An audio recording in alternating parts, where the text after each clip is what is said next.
présenter. Marie-Lou Barral est chirurgien cardiaque. Enchanté. Voilà. Merci de nous recevoir. Docteur Richard Doran, il est cardiologue et spécialiste des greffes en chirurgie cardiaque. C'est un médecin. Donc. Médecin et chirurgien, c'est pas pareil. Oui. Voilà. Et moi, je suis Patrick Nataf, je suis chirurgien cardiaque et je supervise le reste. Merci de nous recevoir en tout cas. Ben, ça va être l'occasion de commencer. C'est quoi la différence entre chirurgien et médecin? On est tous docteurs, les médecins sont plutôt dans le soin aux patients, alors que nous on fait tout ce qui est intervention plus technique, qui vise à soigner les patients aussi quand même, mais c'est complémentaire. Les médecins s'occupent de toute la prise en charge avant et après le patient, notamment lorsqu'ils sont opérés du cœur. Donc il y a une partie diagnostic et il y a une partie traitement dans la médecine. Donc le diagnostic, c'est conjoint, mais c'est essentiellement médical, hein, c'est essentiellement le médecin. Et dans les traitements, il y a des traitements où c'est des pilules, c'est les docteurs, médecins, c'est les médecins. Et puis il y a de la chirurgie. Il ne faut pas que ce soit les médecins. Et la chirurgie, ça peut être la greffe, les assistants, ça fait un ensemble de choses. Et puis la chirurgie cardiaque conventionnelle, il y a plein d'autres choses. Et là, c'est très particulier. Donc il y a partie diagnostic, traitement, et dans les traitements, il y a plusieurs types de traitements.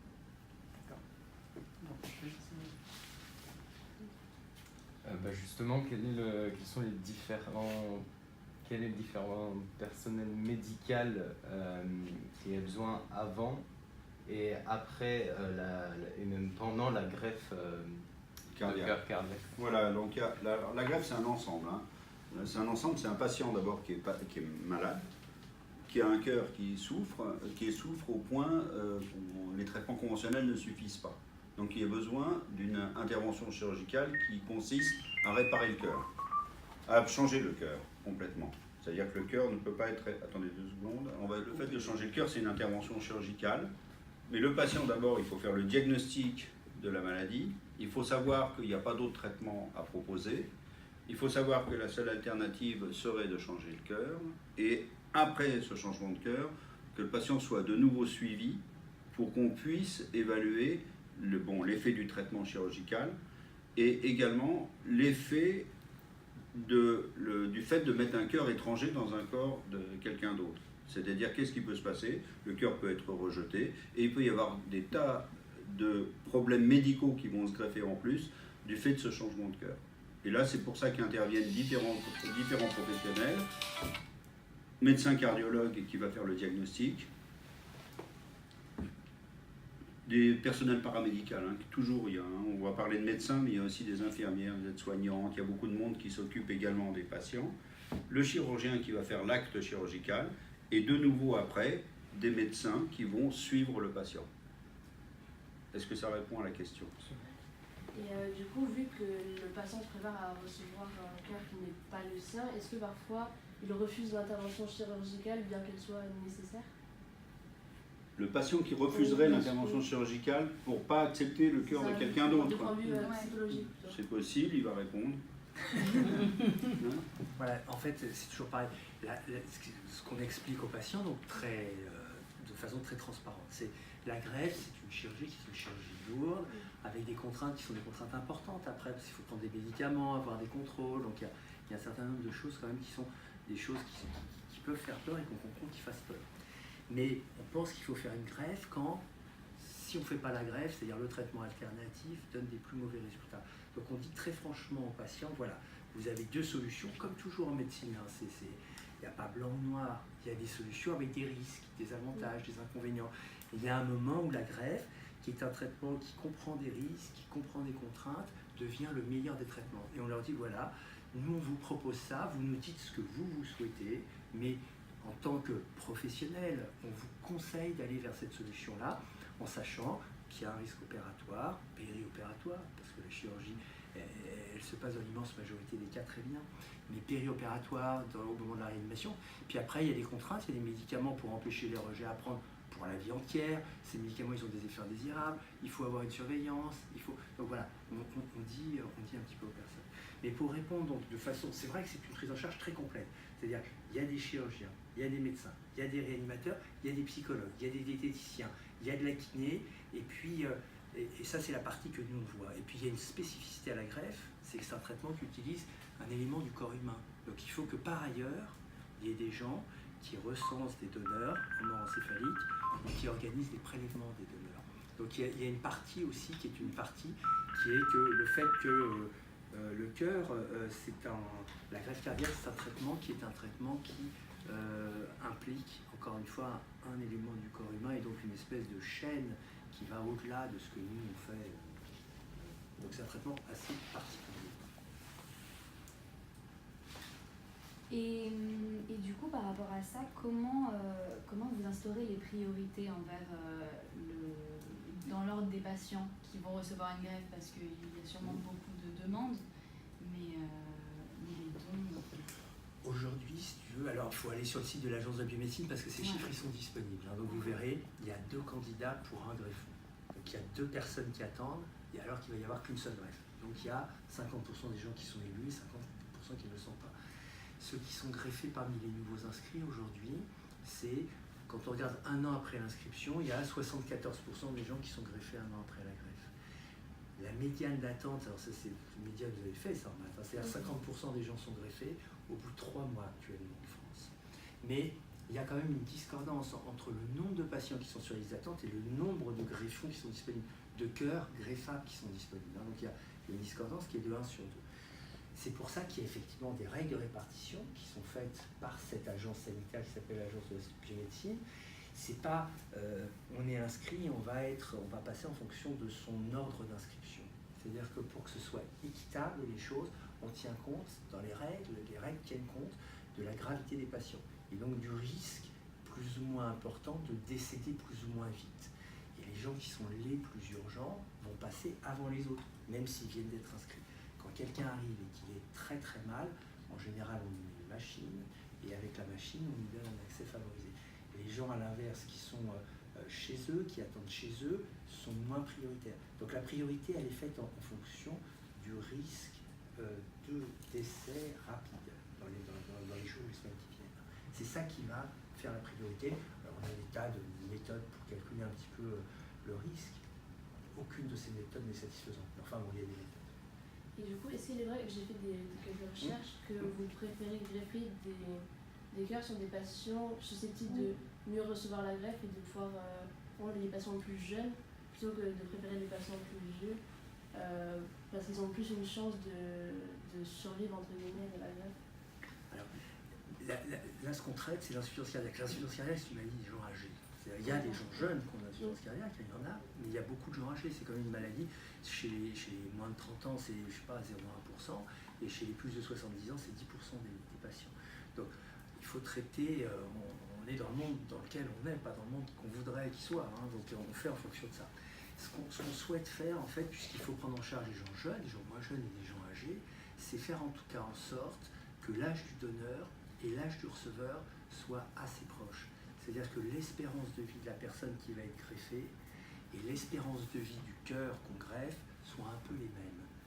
Et pas, pour dire les choses avec brutalité, qu'on utilise un cœur de 20 ans pour quelqu'un qui a 60 ans, qui a une attente qui a 60 ans. On essaye d'apparier, alors à 15 ans près, à 30 ans près, mais vous voyez, globalement d'apparier pour faire en sorte que les gens puisse y avoir un rapport d'âge entre le donneur et le receveur. Et, quelles sont les pathologies en tête de liste pour la greffe de cœur? Allô? Oui. Alors, dans les causes d'insuffisance cardiaque grave qui conduisent les patients à attendre une greffe, il y a tout ce qui est lié aux maladies des coronaires, les artères du cœur.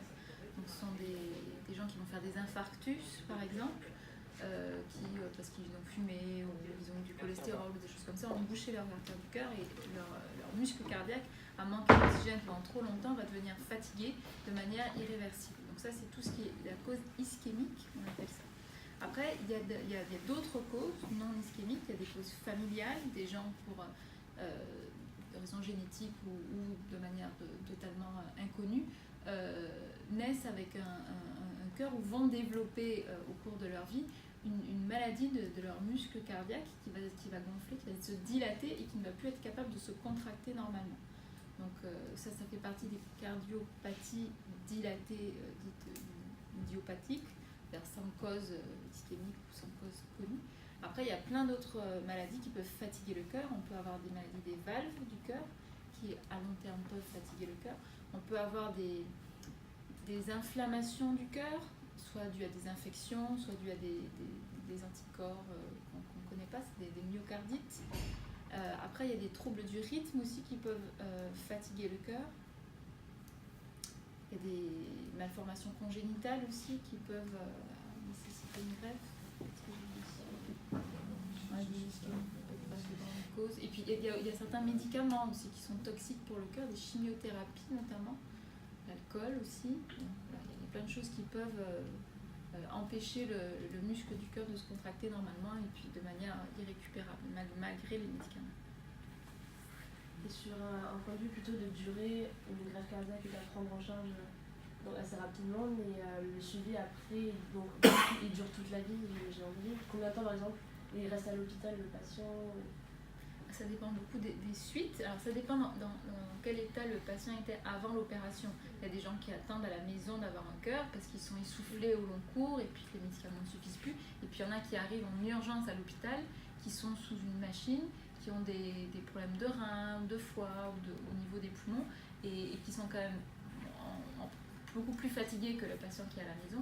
Donc peut-être que ces patients-là vont mettre plus de temps à récupérer après l'opération. Donc il faut voir en quel état de fatigue ils étaient avant. Il faut voir comment se passe l'opération et puis les suites.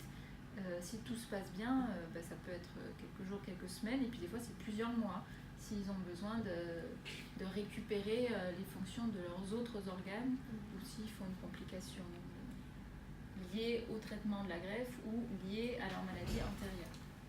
On vous a parlé de machines également. Alors les machines, parce que vous entendez machines, vous ne savez peut-être pas ce que c'est. C'est-à-dire que les patients, quand ils arrivent en grande insuffisance cardiaque et qu'ils n'arrivent pas à récupérer, que les traitements médicaux ne suffisent pas, on peut leur donner une machine qui va assister le cœur.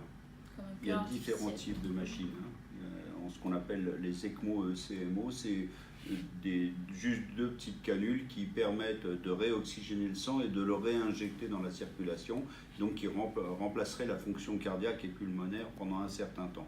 Après, il y a des ventricules artificiels, c'est-à-dire qu'il y a une partie du cœur qui ne marche pas bien, le plus souvent le ventricule gauche, et là on met une machine qui a un petit ventricule qui va remplacer, un petit boîtier, une petite turbine qui va tourner avec un fil, avec un câble électrique et des batteries.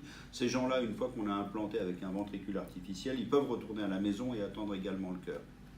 Voilà. Il y a encore le cœur artificiel total, où là, on doit, pour l'instant, pour certaines machines, garder le patient à l'hôpital en surveillance, et pour d'autres machines qui vont venir, je pense que vous allez en poser la question ultérieurement, ils pourraient éventuellement, mais ça c'est encore à laisser, rentrer à la maison comme pour les petits ventricules. Le cœur artificiel total, ça remplace les 2 ventricules, les 2 oreillettes et tout ça. Là, le ventricule d'assistance, c'est juste un ventricule qui est remplacé. Ça, c'est les machines dont on parle avant que le patient peut être greffé, ou des fois c'est définitif. Ces ventricules peuvent être définitifs et il n'y aura peut-être pas de greffe après. Et ça arrive souvent de voir coller des machines justement. Disons que voilà, la fréquence Là, par des exemple, machines. cette année, en France, quand on regarde les gens qui ont été opérés, il y en a 45%, presque 1 sur 2 qui a été opéré depuis le début de l'année, soit avec une ECMO, c'est-à-dire une assistance de courte durée, c'est-à-dire qui dure moins d'1 mois, qui dure quelques semaines, qui est une espèce de circulation extracorporelle, mais qui oblige à rester à l'hôpital, qui n'est pas faite pour durer, ou des assistances de longue durée, essentiellement des assistances du ventricule gauche ou du ventriculaire gauche. On met le petit ventricule en laissant le cœur en place, la petite turbine qui aspire le sang et qui le réinjecte dans l'arbre. Donc cette année, c'est 45% des gens qui ont été greffés comme ça. Donc ça veut dire que c'est clairement, effectivement, ce sont des personnes qui ont besoin d'une assistance mécanique et pas simplement de comprimés ou de médicaments par la veine. Quand on les greffe, ils sont dans une situation qui est une situation très instable. Après, il y a 50% qui ne sont pas comme ça. Du coup, est-ce que vous pensez que le cœur artificiel peut pallier les difficultés rencontrées notamment lors des greffes naturelles, par exemple le manque de cœur ou vous pensez que ça va? En fait, c'est nécessaire d'avoir les deux. Les deux sont très complémentaires. D'abord, les deux n'ont pas les mêmes contre-indications. Il n'y a pas le... prenez exemple, quelqu'un par exemple qui a eu un cancer, il y a un an, on considère qu'il est guéri, mais on n'est pas tout à fait sûr qu'il est guéri, c'est une mauvaise idée de lui faire une greffe. Parce que les médicaments anti-rejet qu'on donne favorisent les cancers et on risque de réactiver, de redéclencher son cancer. Donc, par exemple, mais il y a d'autres contre-indications à la greffe qu'on connaît. À l'inverse, pour les assistances, les machines, il y a des contre-indications. Certains patients qui ont été opérés plusieurs fois, on ne peut pas leur mettre une machine, parce qu'ils ont une valve, on ne peut pas leur mettre une machine, parce que les parties du cœur ne fonctionnent pas bien, on ne peut pas leur mettre une machine. Donc les contre-indications ne sont pas les mêmes, donc ça fait que c'est complémentaire. Quand les deux sont possibles, en fait, ce qui se passe aujourd'hui en France, partout dans le monde, il y a des gens pour lesquels on arrive à avoir un accès à la greffe rapidement, en tout cas rapidement en temps voulu pour le patient, et on fait la greffe, et puis il y a des gens pour lesquels il n'y a pas de greffon, on ne nous propose pas de greffon pour l'opérer. À ce moment-là, il faut passer par une machine. Donc les deux traitements sont très complémentaires. Mais au départ, je vous ai dit, 2 candidats, un greffon. Hein, donc à l'évidence, les greffons, on n'a pas assez. Donc il faut autre chose. Et cette autre chose, ce sont les machines. Alors ce sont peut-être demain le Carmat, puisque c'est de ça dont on parlait, mais il y en a d'autres. Il y a un autre cœur artificiel, le cœur du Ouest, qui est là depuis plus longtemps, qui fonctionne bien aussi. Donc il y a besoin des deux. Vous pouvez nous donner un critère justement qui permettrait de dire non, vous n'êtes pas éligible à un greffon? Un exemple. Alors, ce qui fait que ça peut nous arriver de contre-indiquer une greffe, ou en tout cas de dire il faut mettre une machine et puis on va reconsidérer la greffe. Ça peut être des contre-indications définitives complètes. Alors, je vous donne un exemple tout bête qui vaut pour ce qu'il vaut parce qu'il n'est pas si rigide que ça, c'est l'âge. On dit, je ne sais pas moi, après 75 ans, on ne fait plus de greffe, par exemple. On ne greffe pas quelqu'un qui a plus de 70 ans. Par exemple, il y a des gens qui vont vous dire 65, 70, donc c'est pour dire que les discussions sont finalement assez ouvertes quand même. Mais il y a un critère d'âge dans chaque centre. Donc au de ça, on ne fait pas. Mais il y a beaucoup de contre-indications qui sont en fait quand la pression dans les poumons est élevée, quand le rein ne fonctionne pas bien, quand, encore une fois, il y a un antécédent de cancer. Ce sont des choses dont on pense qu'avec le temps, elles vont s'améliorer. Ou que ce sont des choses qui sont dues à l'insuffisance cardiaque. On met une machine et on voit ce qui se passe. La pression dans les poumons, elle diminue. Le rein, il se normalise. À ce moment-là, la personne qui n'était pas candidate à une greffe devient candidate à une greffe. Quelqu'un qui a 1 an de recul pour un cancer, on dit qu'il faut 2 ans. Au bout de 2 ans, on est à peu près sûr que c'est guéri. Ben, pendant 1 an, il va avoir une machine. Donc, vous voyez, ça permet de proposer, d'avoir... C'est une espèce... Il y a les médicaments, les traitements électriques, les machines, l'assistance, tout ça, et les greffes, ça fait partie d'un tout. Et c'est pour ça qu'il y a des équipes avec des gens qui disent à ce moment-là, le meilleur des traitements, c'est celui-là. Et puis, ce qu'on dit aujourd'hui, dans 3 mois, sera faux. Peut-être faux. On ajuste. Tu peux parler de la fréquence des machines, des assistances circulatoires qui sont mises avant, aux États-Unis par exemple. C'est un traitement qui est plutôt recommandé presque en attente de greffe. Oui, c'est 60 à 70% des gens greffés actuellement aux États-Unis ont une assistance circulatoire de longue durée. Alors qu'en France, là cette année c'est 11%, c'est-à-dire des chiffres qui sont assez bas. Pour des raisons qui sont, qui sont multiples et variées. Mais les deux traitements sont complémentaires, c'est ça qu'il faut dire. C'est pas l'un à la place de l'autre. C'est l'un à un moment donné, l'autre à l'autre moment. Et puis parfois, effectivement, il y a une contre-indication absolue. Et par exemple, est-ce que vous avez déjà rencontré des imprévus lors des opérations, pendant l'opération même? Des imprévus? Des imprévus, par exemple, vous pouvez le greffer au dernier moment, on s'aperçoit d'une anomalie, de quelque chose qui contre-indique la greffe. À vrai dire, il peut y avoir des milliers d'imprévus. Parce que quand on fait une greffe cardiaque, d'abord, il faut qu'il y ait un greffon, c'est-à-dire chercher un cœur quelque part. Souvent, c'est pas dans le même hôpital, on doit faire des voyages pour aller, et souvent, il y a au moins 1 heure, 1 heure et demie, on prend l'avion, on va chercher un cœur dans un hôpital d'une autre région de France, et on doit le ramener dans notre hôpital d'origine avec quelqu'un qui attend pour être greffé. Donc là, il faut qu'il y ait une bonne coordination entre les équipes qui vont aller prélever le greffon et les équipes qui vont faire la greffe. Généralement, on envoie nos équipes pour vérifier que le cœur qu'on nous a proposé est bien, parce que nous, on va nous donner juste des paramètres sur le papier, et sur place, on doit constater que ce qu'on nous a donné comme paramètres est justifié pour qu'on puisse ou pas prélever le cœur. Donc, premier imprévu, c'est que ce qu'on nous a donné en disant que ça peut être un très bon cœur, quand on arrive sur place, on voit que le cœur ne sera pas suffisant pour le patient qu'on veut greffer. Donc ça, c'est un gros imprévu, parce qu'on a convoqué quelqu'un et en fin de compte, on ne pourra pas le greffer, parce que le cœur proposé n'est pas satisfaisant. Ça, c'est un des premiers imprévus. Si on dit que le cœur est bien et qu'on l'amène on va le prélever, donc il faut que le prélèvement soit fait de façon correcte, que le cœur soit bien protégé pendant le prélèvement, parce que comme il va y avoir un voyage d'une heure et demie, il faut que la protection du muscle cardiaque pendant tout ce transfert soit satisfaisante pour qu'il puisse bien récupérer une fois qu'on le réimplante sur le patient qui va recevoir le cœur. Donc l'autre imprévu, c'est que la protection du cœur pendant le temps d'explantation jusqu'au temps de la transplantation, la protection soit satisfaisante également. L'imprévu, c'est que, en fin de compte, la protection n'est pas satisfaisante et que le cœur ne repart pas de façon correcte. Donc ça, c'est un autre imprévu. Après, c'est de la technique chirurgicale. On a l'habitude de faire des greffes, on a l'habitude de coudre des cœurs dans des thorax, on a l'habitude, mais il peut y avoir des difficultés techniques, des fragilités des tissus, des patients qui sont multi-opérés et qui sont compliqués à opérer. Donc ça, c'est des difficultés techniques qui sont des imprévus qu'on constate seulement quand on commence à faire l'opération, mais ça, c'est valable pour tout type d'opération et pas particulièrement pour la greffe, hein. Donc ça, c'est des imprévus chirurgicaux. Après, en termes de compatibilité et autres, c'est exceptionnel, puisque ça, c'est contrôlé avant. Donc on sait déjà qu'il n'y aura pas d'imprévu, parce qu'on sait déjà que le receveur et le donneur sont suffisamment appareillés. Après, on peut découvrir des choses qu'on ne connaissait pas sur le donneur, qu'on constate une fois qu'on a transplanté, parce qu'on a souvent des résultats d'examen qui peuvent venir secondairement. Voilà, donc on peut effectivement constater des choses qu'on n'avait pas prévues. Donc il y a des imprévus, il n'y a que ça. Voilà. Et ce qu'il faut, c'est qu'on pallie aux imprévus et qu'on ait le résultat le plus satisfaisant possible. Ce qu'on peut expliquer comme ça que pourquoi il y a des complications liées à la greffe. Hein, il faut parler aussi des complications. Si tout marchait à 100%, on serait très heureux. Mais il y a des complications qui sont liées à la greffe qui peuvent être liées à tous ces imprévus, en plus de l'état préalable du patient qui va être greffé. Donc, selon les critères de compatibilité, les rejets sont relativement faibles. Alors, les rejets, il va nous en parler parce que c'est un grand spécialiste. En fait, la compatibilité, on se tient compte pour accepter quand il y a une proposition qui est faite à l'équipe pour tel patient qui, dans la liste d'attente nationale, on nous propose un cœur pour ce patient.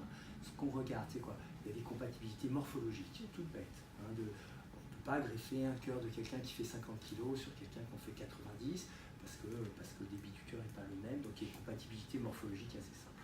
Et après, honnêtement, c'est rudimentaire, l'appariement qu'on fait en termes de compatibilité. Il y a le groupe sanguin. Alors, soit on fait dans le même groupe sanguin, ce qu'on appelle en isogroupe. Vous savez qu'il y a 4 groupes sanguins, A, B et O, et que donc on fait le donneur et le receveur en même groupe sanguin. Parfois, ça peut être en groupe sanguin compatible, ce qu'on appelle compatible. Mais ça, vous avez fait ça en sciences nat. Vous avez vu. C'est-à-dire que quelqu'un, par exemple, qui est du groupe B, il peut aller à un candidat qui est B, c'est tout. Mais quelqu'un qui est du groupe O, par exemple, un donneur qui est du groupe O, lui, son cœur, donc qui porte absolument aucun antigène particulier, il peut aller à tous les candidats qui sont sur la liste d'attente. Quelqu'un qui est du groupe A, il peut aller à un receveur qui est A, mais aussi à un receveur qui est AB. Donc il y a des compatibilités sanguines. Et puis enfin, il y a des compatibilités immunologiques à proprement parler. Qu'est-ce que c'est le rejet? Le rejet, c'est une réaction immunologique avec des cellules ou des anticorps qui sont fabriqués par la personne greffée, dirigés contre le cœur. Donc qui va reconnaître ce qu'on appelle un antigène, et en l'occurrence, l'antigène, c'est un antigène HLA, qui est porté par certaines cellules de l'organisme, qui fait qu'on est tous uniques, quasiment tous uniques, avec un système d'histocompatibilité, le système HLA, qu'on a sur nos cellules. Alors il y a plusieurs, il y a des types 1, il y a des types 2, et qu'on a sur différentes cellules de l'organisme. Et cette personne greffée, on ne fait pas comme en greffe rénale, on ne cherche pas à faire qui se ressemblent. C'est-à-dire que le typage HLA, les antigènes portés par le donneur et le receveur, soient les mêmes, parce qu'on n'a pas le temps et on n'a pas la possibilité. Plus que le temps, c'est un problème de masse critique qui fait qu'on ne peut pas parier sur le système HLA. Mais ce qu'on vérifie avant de faire la greffe, c'est que la personne qui est en attente, mais c'est très compliqué ce que je vous dis, il y a plein de cardiologues qui font de la greffe qui ne comprennent pas, donc c'est pour vous dire que c'est compliqué. Les candidats, ils sont susceptibles d'avoir dans leur sérum, dans leur sang, des anticorps dirigés contre certains antigènes HLA, parce qu'ils ont été transfusés, parce qu'ils ont déjà été greffés. Dans les femmes, parce qu'elles ont été enceintes. C'est les 3 raisons pour lesquelles on développe des anticorps. Et à ce moment-là, si elles ont des anticorps, ces personnes-là, eh ben, on ne peut pas prendre un greffon qui va porter des antigènes contre lesquels ces anticorps sont dirigés. Donc, on vérifie avant la greffe, chez le candidat bien en amont, voir si dans son sang il y a des anticorps, contre quels antigènes ils sont dirigés, et quand on nous propose un donneur, on sait quels sont les antigènes qu'il y a sur le greffon. Et donc on vérifie qu'il y a bien une compatibilité, qu'il n'y a pas des anticorps chez le receveur dirigé contre celui du donneur. Donc c'est là qu'interviennent les médicaments par exemple. Alors, après, il y a des rejets qui vont se faire, qui sont donc soit médiés par les cellules. Vous avez fait ça en sciences nat aussi, dans l'immunité humorale cellulaire, ça vous dit quelque chose? Ça, les lymphocytes T, B, ça vous dit rien? Pas encore. Hein, Bon, ça va venir. Ça c'est quatrième année de médecine. Bon, Bientôt. Ouais, donc il y a des systèmes immunitaires. Hein. Il y a un système immunitaire avec différentes manières de détruire ce qui est considéré comme un corps étranger. Et donc il y a cette prédisposition avant, et puis après, il y a des gens qui ont un système immunitaire qui fonctionne plus ou moins bien. Il y a des gens qui vont faire des rejets, il y a des gens qui ne vont pas en faire. Les médicaments, de manière générale, ils visent à ne pas en faire, mais aujourd'hui, il y a 30-40% des greffés qui, dans l'année qui suit la greffe, font un rejet cellulaire. Il y a 10-15-20% des greffés qui font un rejet qu'on appelle humoral, c'est-à-dire médié par des anticorps. L'autre, c'est médié par des cellules. Donc ça fait, vous voyez, 50% des gens qui vont faire au moins un rejet. Ces rejets, aujourd'hui, honnêtement, on a plein de médicaments pour les traiter. Le rejet humoral, c'est-à-dire médié par les anticorps, c'est un peu plus compliqué, mais on a beaucoup de médicaments pour les traiter. Donc même quand ils viennent, on les traite, et en général, on sait traiter ça. Et Marie-Lou, elle veut dire comment on surveille pour savoir qu'il y a un rejet. On fait des biopsies, on va prélever un tout petit morceau du cœur du patient qui a été greffé, on passe par les veines du cou là, et puis on arrive au cœur, on prend un tout petit morceau qui sera analysé au microscope, et là les biologistes vont pouvoir nous dire s'il y a des anticorps ou des cellules, ils ont plein de petits marqueurs fluorescents, pour dire s'il y a des traces de rejet sur les cellules du cœur. Je me permets Et puis d'intervenir. il y a des classifications pour dire si c'est un gros rejet ou un petit rejet. On imagine toujours, le grand public imagine toujours qu'un rejet c'est quelque chose de définitif et de total. J'imagine que c'est ni le cas dans sa totalité, et que c'est, je ne sais pas si c'est réversible, si vous arrivez à le contrer et à le récupérer. C'est un phénomène actif, alors, parce Ouais. que le corps fabrique en permanence, il y a un système immunitaire interagit en permanence avec ce cœur. Donc nous, on a des armes, on a des médicaments pour mettre un peu en veille le système immunitaire, pour l'empêcher d'être trop agressif envers le greffon. Et donc ce système est réversible, c'est-à-dire que le greffon arrive à récupérer de ces attaques, ou j'imagine qu'il est endommagé, En fait, ce qui se passe, c'est comme le plus précis, c'est la biopsie. Et sur la biopsie, on voit des rejets, mais qu'est-ce qu'on voit en fait? On voit des lymphocytes, donc des cellules immunitaires au milieu du cœur, ce qui n'est pas normal. Mais sans que nécessairement il y ait une anomalie de fonction du cœur. C'est-à-dire que le cœur, il continue à fonctionner normalement, mais on voit, quand on regarde au microscope, qu'il va se passer quelque chose. Et donc, quand on le voit très précocement, on le traite très précocement, et dans l'immense majorité des cas, on a des solutions. En réalité, le principal écueil qu'on a après la greffe, c'est pas tant le rejet que les complications des traitements anti-rejet. Et dans ces complications du traitement immunosuppresseur, ce qu'on appelle immunosuppresseur, la principale dans la première année, ce sont les infections. Aujourd'hui, les greffés, ils ont beaucoup plus de risques d'avoir une catastrophe, maladie, voire décès à cause d'une infection qu'à cause d'un rejet. On a vraiment beaucoup d'outils, et on surveille les gens de très près, si bien que on est plutôt, on a la main probablement aujourd'hui un peu trop lourde, parce qu'on fait de l'artisanat sur les traitements anti-rejet. Et les traitements anti-rejet, quand on les utilise précocement, ça se passe dans l'immense majorité des cas. Ah, vas-y, ta question. Ouais. Il y a les garçons qui prennent pas de notes, les filles qui prennent des notes. Non, mais un parcours professionnel. Un parcours très très long. Je vais vous expliquer, parce que moi je suis trop vieux pour en parler. Donc, déjà, il faut être docteur, donc il faut faire des études de médecine. Donc, après le bac, il faut s'inscrire à une faculté de médecine où on va faire 6 ans d'études. On va apprendre plein de choses comme celle dont on vient de parler.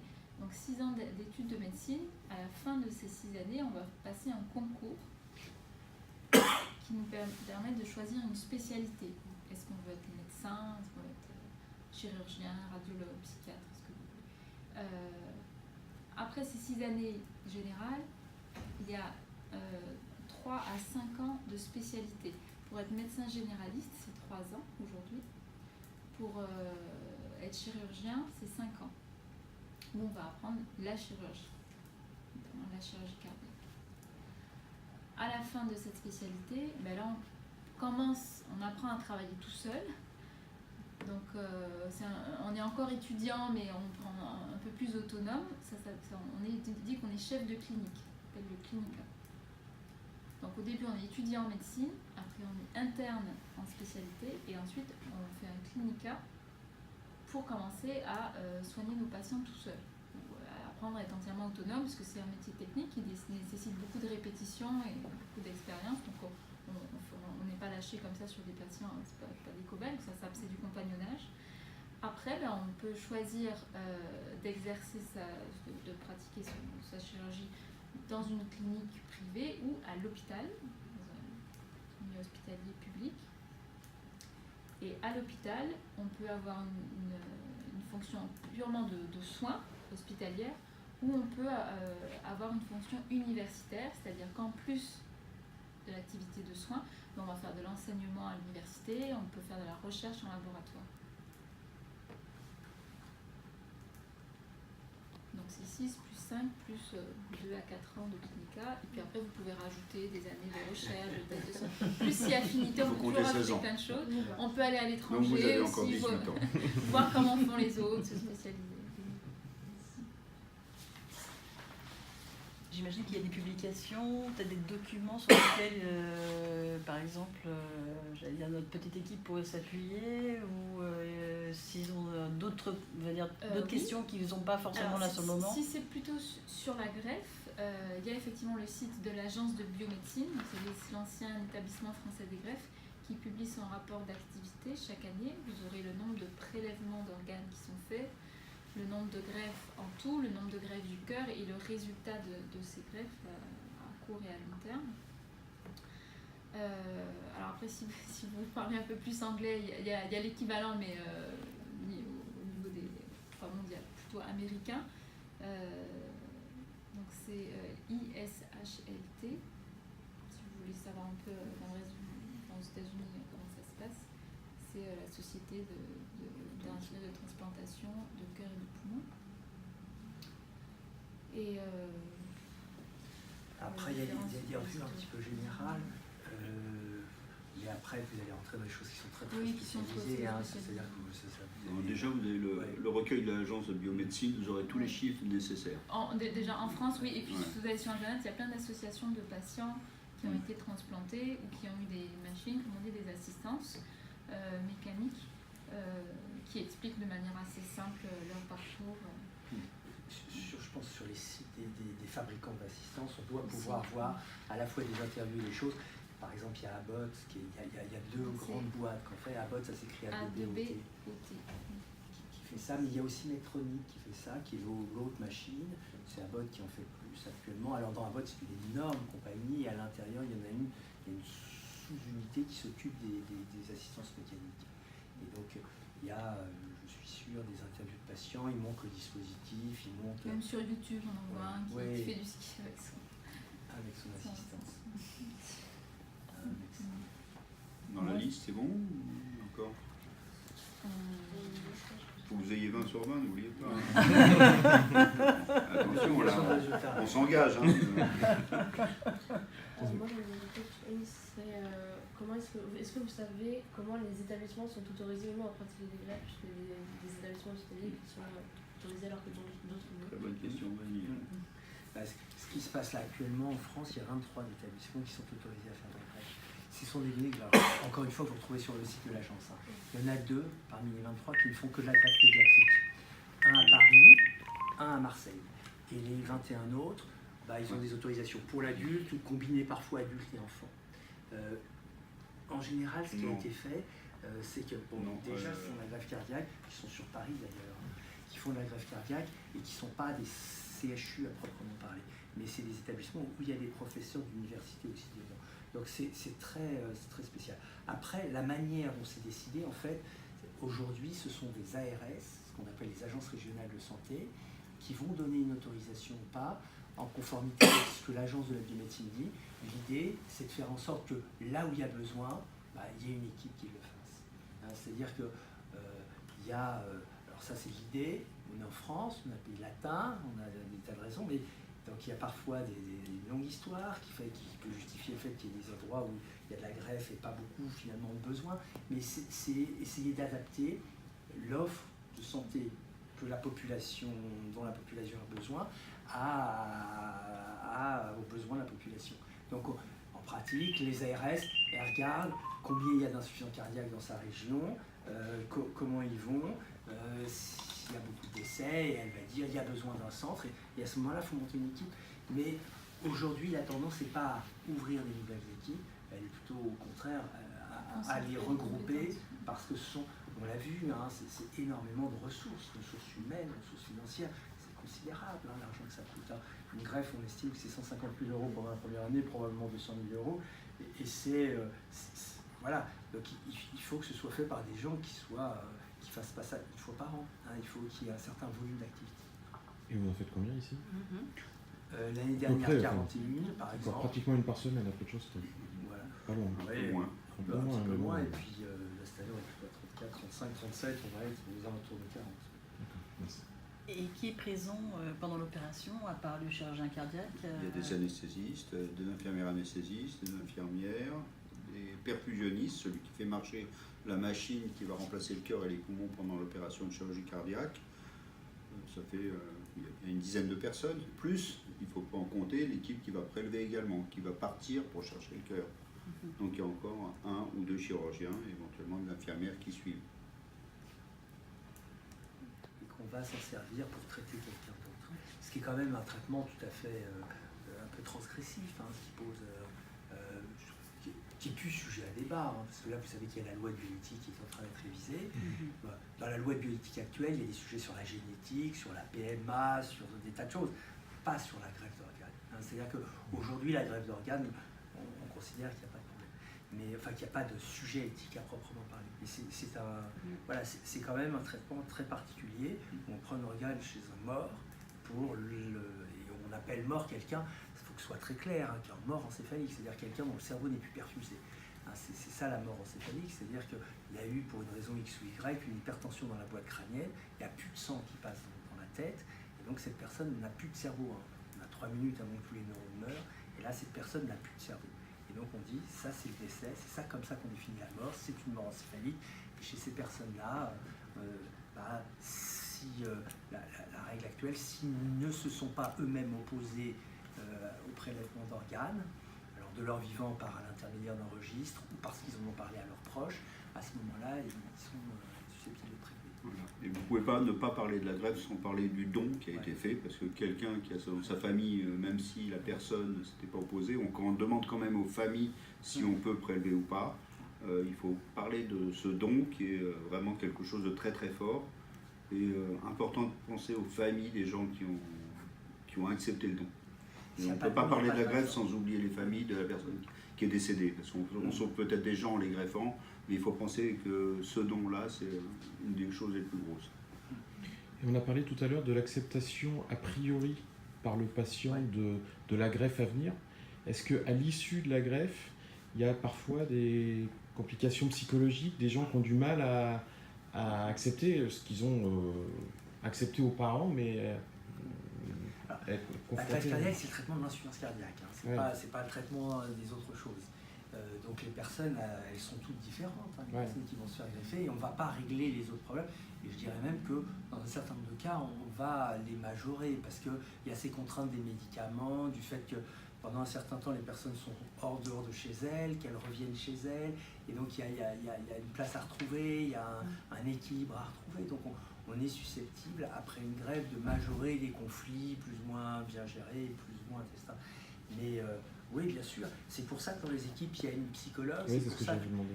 Les équipes de greffe sont des équipes vous savez, c'est quasiment de la médecine générale. On est les médecins traitants des patients, en fait. Hein. On est à l'hôpital, mais on est les médecins traitants. C'est-à-dire, on nous téléphone pour dire mon fils, il a la grippe, il a, je sais pas quoi, moi, la varicelle, ou il a raté son année scolaire, qu'est-ce qu'il faut que je fasse? Enfin, vous voyez, on est assez largement de la prise en charge d'une personne et de savoir s'il a un rejet ou pas de rejet. Hein. On est assez loin. Moi, j'ai une question sur le cœur artificiel, justement, l'autonomie du cœur artificiel, parce que moi, il y a quelque chose qui m'interpelle, par exemple, c'est, je me dis, si jamais demain on devait me greffer d'un cœur artificiel, c'est de devoir me brancher. Et là, je me dis, je suis pas un robot. Non. Vous voyez ce que je veux dire? Alors, ça dépend des machines. Les cœurs artificiels temporaires, on met juste des tuyaux là, de laine, en attendant d'être greffés pour des patients hospitalisés. Ça, c'est sur, c'est pas sur batterie, mais ça n'a pas d'autonomie en dehors de l'hôpital. Donc, c'est des patients de toute façon qui n'ont pas sorti. Après, les petits ventricules qu'on implante dans le cœur, dans la cage thoracique, eux, ils peuvent se brancher sur des batteries qui ont une autonomie de 4 à 6 heures, plutôt 6 à 10 heures, plutôt 6 à 10 heures, des batteries plus ou moins lourdes, plus ou moins confortables, mais qui permettent de voyager. On peut prendre l'avion avec, on peut faire de la route avec, on peut passer la journée à l'extérieur en ayant des batteries de rechange et avoir une vie quasi normale. Et puis le soir, quand on dort, on se branche sur le secteur. Donc on peut avoir une autonomie électrique, oui, avec ce genre de machine. Maintenant, le cœur artificiel total, lui, n'a pas encore ce degré d'autonomie. Alors, pas seulement pour des raisons électriques, mais aussi parce que le petit ordinateur qui commande ce cœur artificiel est assez volumineux et que le mini-ordinateur portable qui permettrait de se déplacer à l'extérieur facilement avec ce type de machine n'est pas encore totalement au point. De la Freedom, la les cardio-ouest actuels, il y a des consoles portables où on peut sortir de l'hôpital, mais ça ne fonctionne pas pareil. C'est-à-dire que les petits ventricules, c'est de l'électricité. Donc il y a un petit contrôleur qui vérifie que tout fonctionne bien, et puis il y a des batteries qu'on peut changer, hein, parce qu'on a 2 batteries. Et donc quand il y en a une qui est vide, c'est l'autre qui prend le relais, mais après on a un jeu de batterie avec soi, donc on peut les changer, c'est 10 heures les batteries, mais on peut éventuellement les changer. En revanche, le cœur artificiel total, c'est l'air comprimé. Donc c'est une console qui est plus importante, et ça ne fonctionne pas pareil. Donc il faut une console qui délivre de l'air comprimé, qui va faire en sorte que le cœur parte. C'est pour ça que pour l'instant, ces cœurs artificiels-là sont plutôt en attente d'une greffe. On les met assez peu pour de manière définitive parce que c'est une qualité de vie qui est différente. Le matériel est plus volumineux et la source d'énergie n'est pas entièrement électrique. Donc c'est plutôt en attente d'avoir un greffon. Et c'est pour des gens dont tout le cœur ne marche plus. Alors que les petits ventricules qu'on peut implanter, il n'y a que le côté gauche du cœur qui est fatigué, le côté droit, il faut qu'il fonctionne encore. Donc ce ne sont pas les mêmes indications, et puis ce n'est pas le même projet thérapeutique non plus. D'accord. On est quand même connecté, hein. Il y a un fil électrique. Peut-être pas des robots, mais des batteries, ça reste un défi, l'énergie. Voilà. Mais les gens vivent normalement. Hein. Il y a un patient qui nous a dit le seul problème que j'ai avec cette machine, c'est que je ne peux plus aller à la piscine.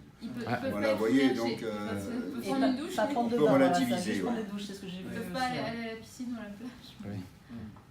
Bah ouais. Voilà. Je vais devoir aller opérer, mais